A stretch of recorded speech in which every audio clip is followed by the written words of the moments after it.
¿Cómo le va? Muy buenas noches, bienvenidos. Esto es Recalculando y es un día especial, es un día donde se nos exige que relacionemos qué es lo que está pasando aquí en la Argentina, pero también a nivel regional, qué es lo que pasa en este mismo momento en este canal, porque nuevamente estamos despidiendo a un colega y todo lo une algo que se llama la igualdad, o en todo caso también la desigualdad, porque de eso es lo que vamos a hablar y de lo que hablamos permanentemente por más que reciban otras etiquetas. Mire, en la Argentina hoy es el tema ineludible que hay que debatir. Es el tema que hay que poner sobre la mesa de trabajo. Es el análisis pendiente y es en rigor muchas veces, y desde el poder en especial, una forma de mirar para otro lado, cuando uno no ofrece respuestas a las preguntas que están instaladas en la realidad, yo le diría. Y quizás en este sentido, lo más relevante, porque el último jueves yo se lo mencionaba, que el foco que ha tenido en sus últimos años de trabajo Marcelo Sloto-Biasda era precisamente este. Sloto era alguien, y yo lo decía el último jueves también, que no solamente había puesto como eje de su trabajo analítico, con un herramental muy especial, el análisis de la desigualdad, por qué en la Argentina persistía y no se podía erosionar ese núcleo duro que incluso en momentos de crecimiento económico, que en momentos de desarrollo, no llegaba a los sectores más vulnerables de la población. La verdad es que Marcelo lo analizó, pero solo uno podía pensar que quizás se necesitaba algo más, y él tuvo la certeza. Le hizo un lugar en sus programas a quienes sufrían la desigualdad para que hablasen en primera persona, porque era mucho más valioso que solamente escuchar la voz de un periodista. Pero además Marcelo fortaleció la voz de aquellos a los que cruzaba y a los que cruza la desigualdad. ¿Para qué? Bueno, para que se manifiesten, para que puedan intervenir en el debate público, para que puedan ofrecer otra forma de encarar las políticas sociales o directamente para que puedan plantear que hacen falta políticas sociales. Usted sabe lo que está pasando en este mismo momento en Chile, donde ya desde hace algunos días, hoy es el tercer día de toque de queda, hay fuerzas de seguridad, hay militares en las calles, hay una rebelión muy grande, una rebelión que prácticamente copia lo que ha sucedido también en Ecuador en los últimos días, y de todo eso vamos a estar hablando. Pero el foco sigue siendo que se trata de sociedades sumamente desiguales, sumamente desiguales.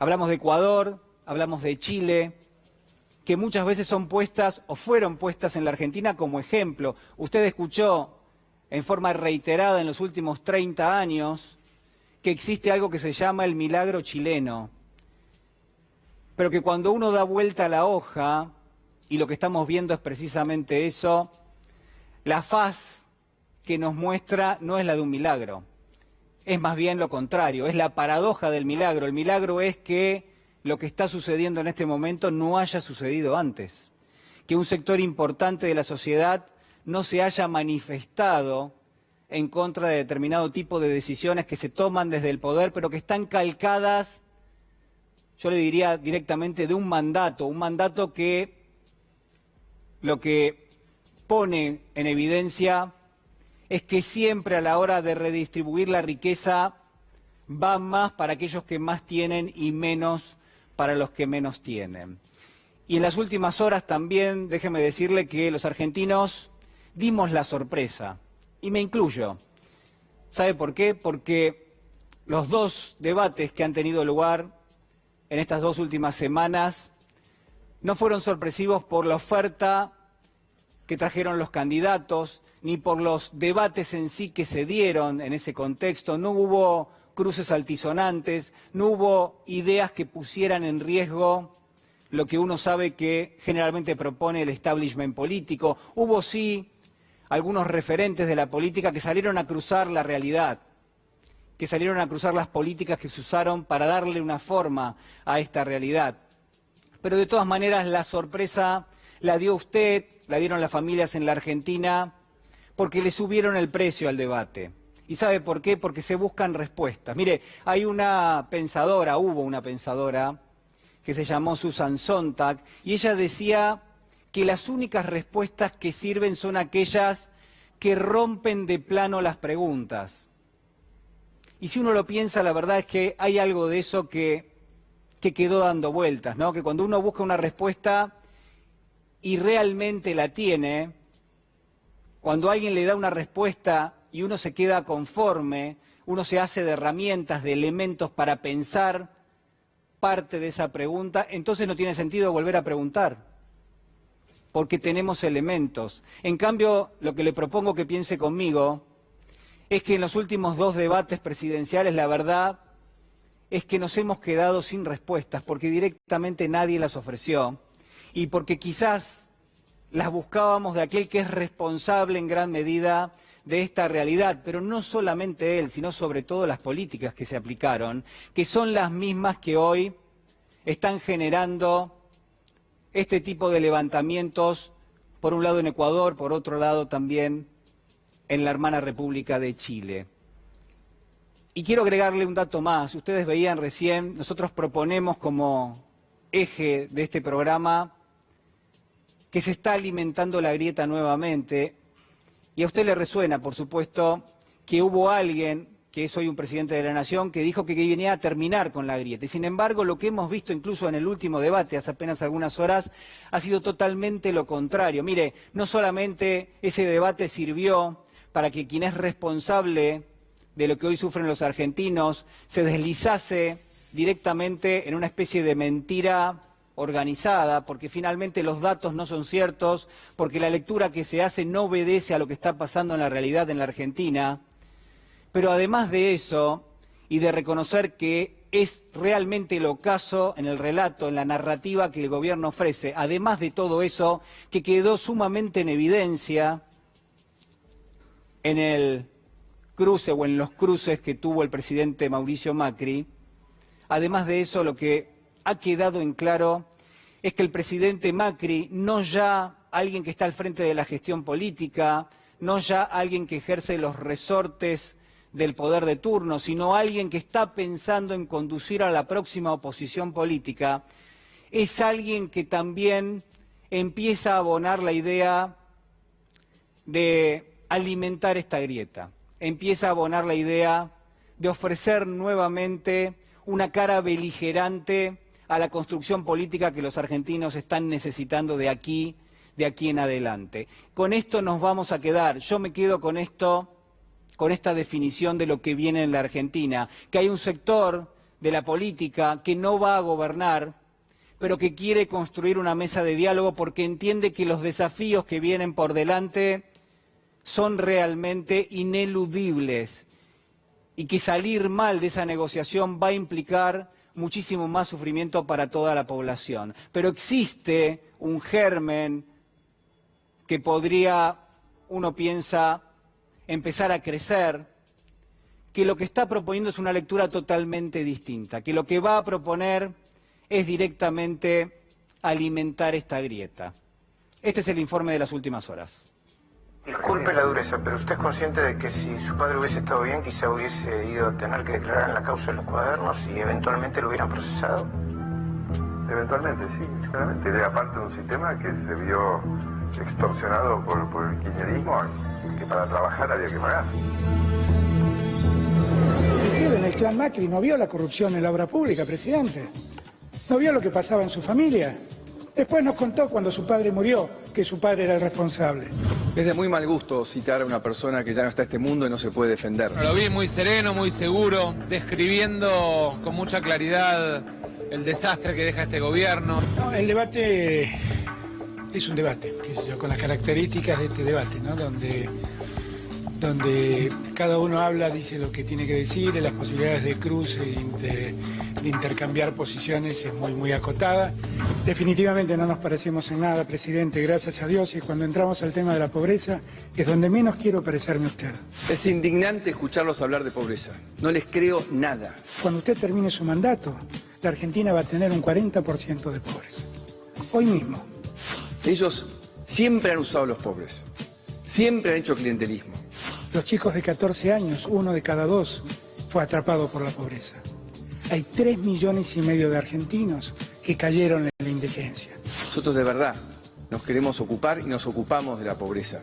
Por eso la empezamos a medir. Ustedes piensen solamente que tenemos 13 minutos cada uno para decir todo lo que podemos decir.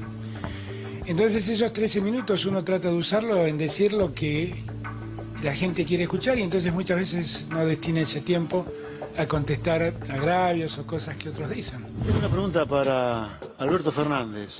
Es una pregunta que también le hice a un ex jefe de gabinete K como usted. A la luz de los procesamientos, a la luz de las denuncias, parecería ser que durante el kirchnerismo, más que un gobierno, hubo una asociación ilícita. ¿Usted no vio nada o fue cómplice de eso? Voy a ser breve, Bert. Cuando tuve diferencias renuncié y me fui a mi casa. Desde que me fui, nunca un juez me citó para que dé explicaciones. No es la suerte del presidente, que el día que deje el gobierno lo esperan más de 100 causas donde está siendo investigado. No es ese mi problema. No tengo nada que ver con la corrupción. No me corra por ese lado. Puedo darle clases de decencia. Pero fue un debate. Si a la gente le aclaró algo y le sirvió de algo, bienvenido sea. Si no, para mí fue un debate. Si el resultado le resulta adverso, Macri no se enoje como hizo la última vez y no maltrate a los argentinos y no libere al dólar para que escale como permitió la última vez que ocurra, según cuenta alguna causa judicial que hay en Buenos Aires. Y que tomemos todo con tranquilidad, porque la verdad es el juego de la democracia, simplemente. Y lo único que va a pasar en Argentina es que cambie un gobierno. Puede ser que tenga muchas implicancias hacia el futuro, no tengo dudas. Pero institucionalmente no debiera ser más que eso.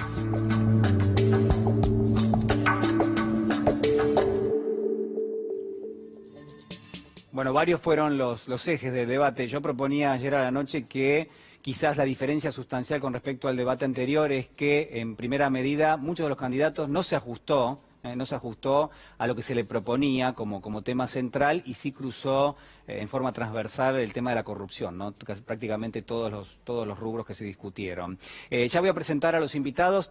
Como les decía, son varios los temas que nos llevan a trabajar esta noche. Creo que el tema de la desigualdad es uno de los centrales que recorre no solamente la agenda de lo que queda pendiente en la Argentina por hacer en los próximos meses y en los próximos años, por supuesto, sino además también recorre la región en este mismo momento. Lo presento entonces ya aquí a mi lado al padre Francisco Paco Olveira. Muchísimas gracias por venir. Está la diputada Gabriela Cerruti con nosotros, también la economista Eva Sacco.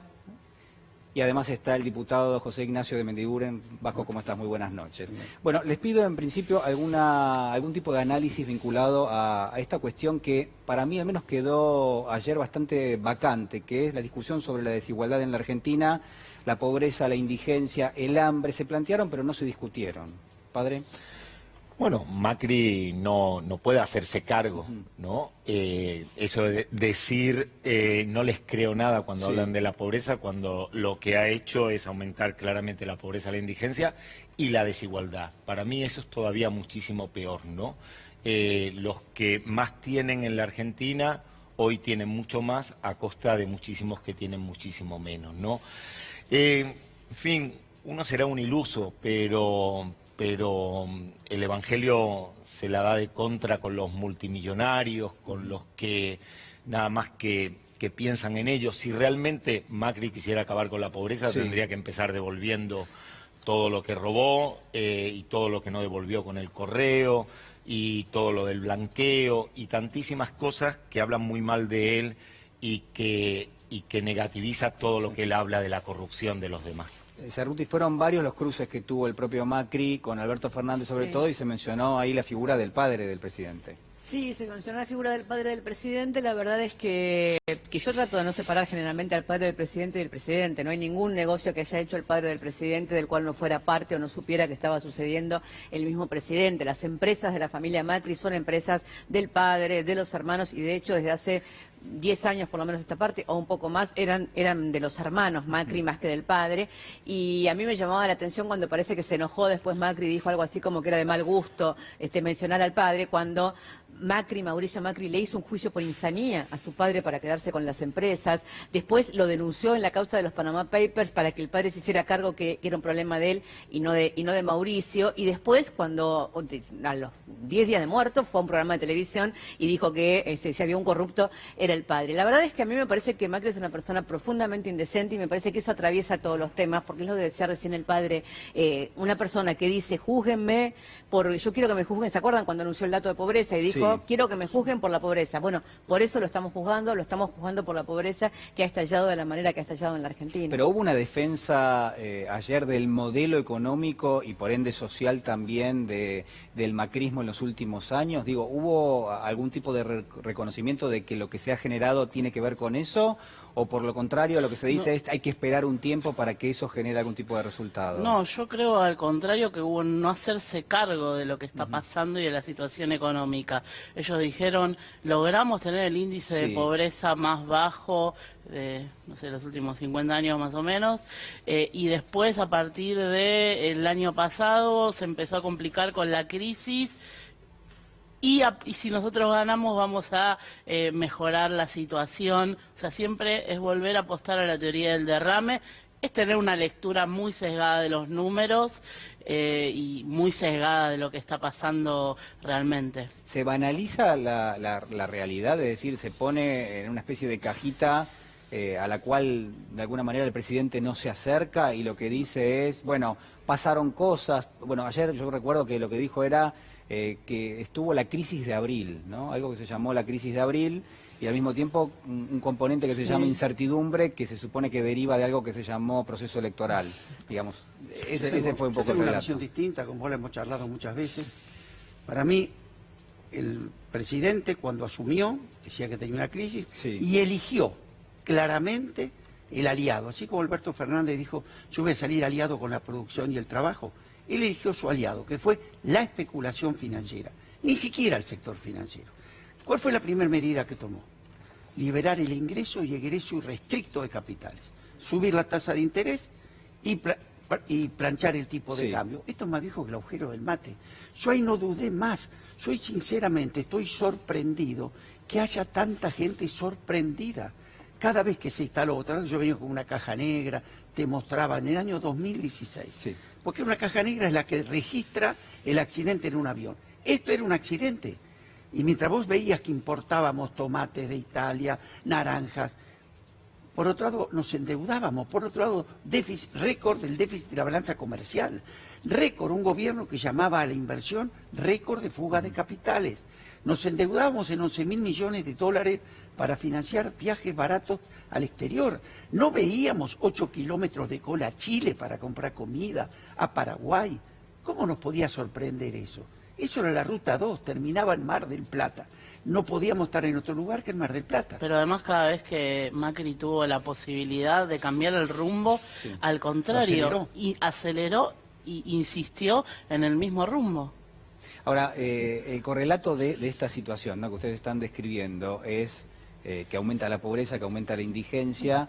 ¿Y qué pasa con la desigualdad? Porque hay algo que estamos viendo en la región. Bueno, hoy también tuvimos aquí en la República Argentina, puntualmente aquí en Buenos Aires, algún tipo de incidentes vinculados con las protestas que se están dando también en Chile. Y a propósito de eso ahora te voy a consultar algo, Gabriela. Pero digo, en general, ¿cómo uno puede entender que la desigualdad ha anidado en la Argentina en los últimos años y cómo uno puede entender también que incluso en momentos de crecimiento económico esa situación tampoco mejora demasiado?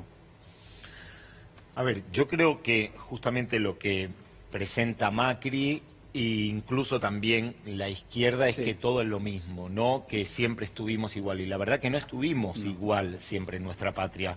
Hubo épocas en donde nuestra patria se estuvo muchísimo mejor, y eso fue en la época de Perón y de Evita, y después en la época de Néstor y de Cristina, donde realmente de una situación de un gran nivel de pobreza, se bajó muchísimo los niveles de pobreza, se tuvieron muchísimos derechos, no solo en el plano económico, también en el plano, por ejemplo, de la igualdad de género, ¿no? Y este gobierno vino desde el primer momento a destruir derechos. Para ellos el trabajo, bueno, es un gasto más, por tanto hay que reducirlo en concordancia con lo que decía acá el diputado. Y yo creo que eso es lo que pasó en Ecuador, se levantó la gente, en Chile, y acá no se levantó porque hay una esperanza. Siempre se ajusta con la clase media y con los pobres. Yo creo que ya estamos hartos, ¿no?, de que se ajuste siempre desde abajo. Si tanto quieren acabar con la pobreza, bueno, que se ajusten y que se busque la forma de que los multimillonarios, los que tienen la concentración de la riqueza, bueno, sean los que empiecen a distribuir. Y para eso hace falta un Estado que esté presente, que es lo que no quiere este modelo neoliberal. Gabriela.